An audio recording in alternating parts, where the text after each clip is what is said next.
Hi friends, ഞാൻ അലൻജോ ജോഷി. കൂട്ടുകാർക്ക് അലൻജോ അക്കാദമിയിലേക്ക് സ്വാഗതം. ഹായ് ഫ്രണ്ട്സ്, ഇന്ന് ഞാൻ വന്നിരിക്കുന്നത് ഈ കാലഘട്ടത്തിലെ സാമൂഹ്യ വ്യത്യാസങ്ങളും ജാതി വ്യവസ്ഥയും എങ്ങനെയായിരുന്നു എന്നതിനെ കുറിച്ചും കൂടാതെ സ്വത്തവകാശത്തെ കുറിച്ചും പഠിക്കുന്നതിന് വേണ്ടിയാണ്.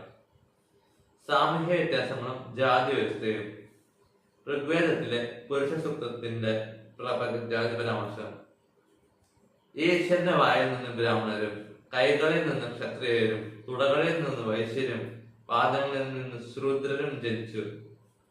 ധർമ്മശാസ്ത്രങ്ങളും ധർമ്മസൂത്രങ്ങളും വർണ്ണവ്യവസ്ഥയുടെ ദൈവികമാനങ്ങളും വർണ്ണവ്യവസ്ഥ ദൈവദത്തമാണെന്ന അവകാശവാദങ്ങൾ. വർണ്ണവ്യവസ്ഥയുടെ ശ്രേണീക്രമത്തിൽ ഉന്നത സ്ഥാനം ബ്രാഹ്മണർക്കും ഏറ്റവും താഴ്ന്ന സ്ഥാനം ശൂദ്ര വിഭാഗങ്ങൾക്കും നൽകി. വർണ്ണവ്യവസ്ഥയും തൊഴിൽ വിഭജനവും. ബ്രാഹ്മണർ വേദം പഠിപ്പിക്കുകയും ചെയ്യുക, യാജ്ഞം നടത്തുക. ക്ഷത്രിയർ യുദ്ധം, പ്രജാക്ഷേമം, നീതി നിർവഹണം. വൈശ്യർ കാർഷിക വൃത്തി, കച്ചവടം, മൃഗപരിപാലനം. ശൂദ്രർ ബ്രാഹ്മണർക്കും ക്ഷത്രിയർക്കും വൈശ്യർക്കും സേവനം ചെയ്യുക. വർണ്ണവ്യവസ്ഥയെ ശക്തിപ്പെടുത്താൻ ബ്രാഹ്മണർ ആവിഷ്കരിച്ച തന്ത്രങ്ങൾ. വർണ്ണവ്യവസ്ഥയെ ഈശ്വരസൃഷ്ടിയാണെന്ന പ്രചാരണം. രാജാക്കന്മാരുടെ പിന്തുണ തേടി. ജാതിയും പദവിയും നിർണയിക്കപ്പെടുന്നത് ജന്മത്തെ അടിസ്ഥാനമാക്കിയാണെന്ന പരാമർശം. ക്ഷത്രിയരല്ലാത്ത രാജാക്കന്മാർ. ജാതി ചട്ടക്കൂടിന്റെ വൈരുദ്ധ്യ വിധാനങ്ങളും അധികാരവും നിർമ്മിതിയും. രാഷ്ട്രീയ അധികാരത്തിന്റെ അടിസ്ഥാനം എല്ലായ്പ്പോഴും ക്ഷത്രിയ ജന്മമായിരുന്നില്ല. മൗര്യ രാജാക്കന്മാർ ക്ഷത്രിയരായിരുന്നില്ല. സുംഗന്മാരും കണ്ണന്മാരും ബ്രാഹ്മണരായിരുന്നു. ശാകന്മാരെ അപരിഷ്കൃത വിഭാഗന്മാരായിട്ടാണ് ബ്രാഹ്മണർ കരുതിയത്.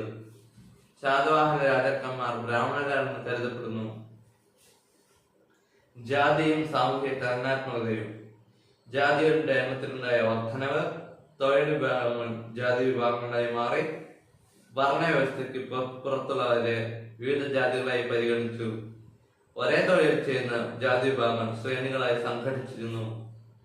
തൊഴിലിന്റെ തെരഞ്ഞെടുപ്പ് പൂർണ്ണമായും ജാതി അടിസ്ഥാനത്തിലായിരുന്നില്ല. ക്ഷത്രിയരും വൈശ്യരും ചുമട്ടുകാരായും പാചകക്കാരായും ജോലി ചെയ്തു എന്ന് ഗ്രന്ഥങ്ങൾ സൂചിപ്പിക്കുന്നു. ശാക്യ, പൊലിയ എന്നീ ക്ഷത്രിയ കുലങ്ങൾ കൃഷിപ്പണിയിൽ ഏർപ്പെട്ടിരുന്നുവെന്ന് സമകാലിക രേഖകൾ സൂചിപ്പിക്കുന്നു. ബ്രാഹ്മണർ കൃഷിക്കാരായും കരകൗശല വിദഗ്ധരായും പ്രവർത്തിച്ചു എന്ന് വസന്ത സൂക്തത്തിൽ പരാമർശമുണ്ട്. ചാതുർവർണ്ണത്തിനപ്പുറം വർണ്ണവ്യവസ്ഥയുടെ സ്വാധീനത്തിന് പുറത്തുള്ളവർ കീഴാളരായും അപരിഷ്കൃതരായും കരുതപ്പെട്ടു. വനവാസികൾ, വേട്ടക്കാർ, നിഷാദർ തുടങ്ങിയവർ. ശുദ്ധ അശുദ്ധ പരികൽപ്പനകൾ. അയിത്തവും തൊട്ടുകൂടായ്മയും. ചണ്ഡാളരും ഹീനജോലികളും. ജാതിശ്രേണിയുടെ ഏറ്റവും താഴ്ത്തപ്പെട്ടുള്ള വിഭാഗമായിരുന്നു ചണ്ഡാളർ. അവർ ഹീനജോലികൾ ചെയ്യാൻ നിയോഗിക്കപ്പെട്ടു. ചണ്ഡാളരുടെ ചുമതലകളെ കുറിച്ച് മനുസ്മൃതിയിലെ പരാമർശങ്ങൾ. ഗ്രാമത്തിന് പുറത്ത് താമസിക്കണം. ഉപേക്ഷിക്കപ്പെട്ട പാത്രങ്ങൾ ഉപയോഗിക്കണം. ഇരുമ്പാഭരണങ്ങളും മരിച്ച വസ്ത്രങ്ങളും ധരിക്കണം. പട്ടണത്തിലും നഗരങ്ങളിലും രാത്രി സഞ്ചാരം പാടില്ല. അനാഥ മൃതദേഹങ്ങൾ സംസ്കരിക്കണം. ആരാച്ചരായും പ്രവർത്തിക്കണം. തൊട്ടുകൂടായ്മയെ കുറിച്ച് ചൈനീസ് സഞ്ചാരികളുടെ വിവരണങ്ങൾ. തൊട്ടുകൂടായ്മ നഗരത്തിൽ മുമ്പോട്ട് നടക്കുമ്പോൾ മണി കൊട്ടി ശബ്ദമുണ്ടാക്കണമെന്നായിരുന്നു. ഫാഹിയാൻ. തോട്ടപ്പണിക്കാരും ആരാച്ചാര്യന്മാരും നഗരത്തിന് പുറത്ത് താമസിക്കണമായിരുന്നു. ലിംഗഭേദവും സ്വത്തവകാശവും. സ്വത്തവകാശത്തെ നിയന്ത്രിച്ചിരുന്ന പ്രധാന മാനദണ്ഡം ആൺ പെൺ ഭേദമായിരുന്നു. സ്വത്തവകാശ നിർണയത്തെ പുരുഷാധിപത്യ ക്രമം എന്ന് സ്വാധീനിച്ചിരുന്നു. ഭാര്യയെ ഭർത്താവിന് സ്വത്തായി കണക്കാക്കിയിരുന്നു. പിതൃസ്വത്ത് പുത്രന്മാർക്ക് തുല്യമായി ഭാഗിക്കണമെന്ന് മനുസ്മൃതി അനുശാസിക്കുന്നു. സ്വത്തവകാശ ലഭ്യതയിൽ മൂത്ത പുത്രന് സവിശേഷ പ്രാധാന്യം ലഭിച്ചിരുന്നു. ഭർത്താക്കന്മാർ അറിയാതെ സ്വത്ത് സമ്പാദിക്കാൻ സ്ത്രീകളെ അനുവദിച്ചിരുന്നില്ല.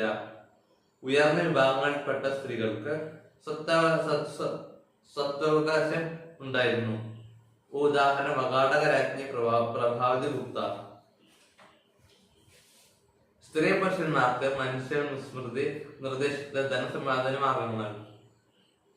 പുരുഷന്മാർ പരമ്പരാഗതമായി ലഭിക്കുന്ന സ്വത്ത്, കണ്ടെത്തുന്ന സ്വത്ത്, വില കൊടുത്ത് വാങ്ങുന്ന സ്വത്ത്, പാരിതോഷികമായി ലഭിക്കുന്ന സ്വത്ത്, നിക്ഷേപത്തിലൂടെ ലഭിക്കുന്ന സ്വത്ത്, തൊഴിലിലൂടെ ലഭിക്കുന്ന സ്വത്ത്. സ്ത്രീകൾ അഗ്നിസാക്ഷിയായി സ്വീകരിക്കുന്ന സ്വത്ത്, വിവാഹ സമയത്ത് നേടുന്ന സ്വത്ത്, വാത്സല്യ സൂചകമായി ലഭിക്കുന്ന സ്വത്ത്, മാതാപിതാക്കളിൽ നിന്ന് സഹോദരന്മാരിൽ നിന്ന് ലഭിക്കുന്ന സ്വത്ത്, ഭർത്താവ് നൽകുന്ന സ്വത്ത്, പാരിതോഷികമായി ലഭിക്കുന്ന സ്വത്ത്.